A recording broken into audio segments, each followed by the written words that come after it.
Hello. Thank you for allowing me to speak today. I just left the governor's office where I confronted him, his senior staff. This is as far as I could get on such short notice, but I appreciate the fact that I was able to talk to his senior staff person. Because every week I am on Fox News nationally having to debate anti-gun radicals. The last place in the world I expected to have to show up and debate is my own state capital in my home state of Arkansas, and of all people, Republicans. You see, I was just upstairs, and I noticed upstairs you have this big poster that says, "Know your rights."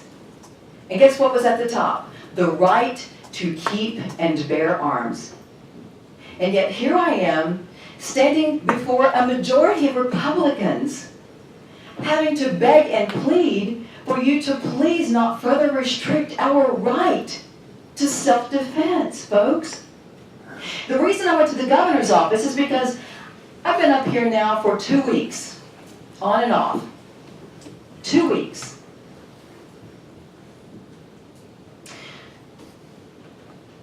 And every turn, I hear rumblings of, well, this is from fellow Republicans. When I confront my fellow Republicans and say, excuse me, you're a Republican. Have you forgotten the platform you're supposed to be representing? We are pro-gun rights people.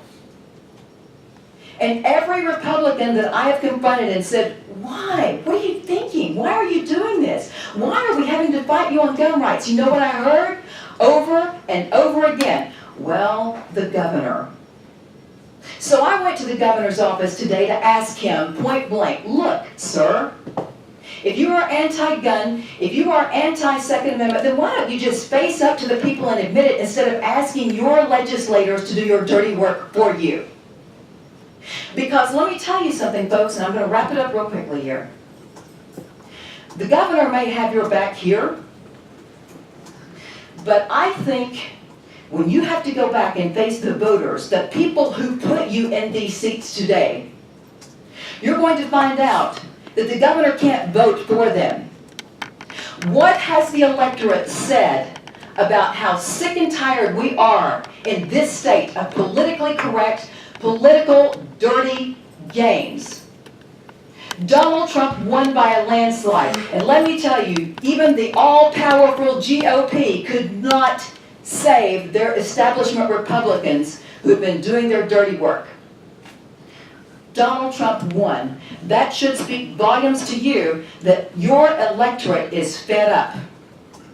We are fed up, people. You are not here to do the will of Governor Asa Hutchinson. You are not here to do the will of your personal inclination on this, because maybe you have kids in college who are irresponsible, who drink too much and party too much, and you don't want them to have a gun. Well, let me tell you how I feel about that, Jeremy Hutchinson. You tell your son, you be a parent, you tell him, son, you don't need a gun. But don't you restrict the gun rights of my daughter. This is my daughter. Guess what? I'm an Arkansas resident. My daughter took the concealed handgun licensing class. My daughter is well armed and well trained. Her dream was to attend University of Arkansas, Fayetteville. Guess what? My daughter is going to a Texas university where her gun rights are not restricted, where she doesn't have to walk around on campus a defenseless victim waiting to happen. Let me tell you something, folks. The governor may have your back here in Little Rock, but he cannot save you from the wrath of an enraged electorate who you will certainly have to answer to. You are a Republican. We have the majority here. We shouldn't be here discussing gun rights issues. This should be a no-brainer. We will not forget this. You vote in support of this amendment in 724, I am going to be your worst nightmare in your district.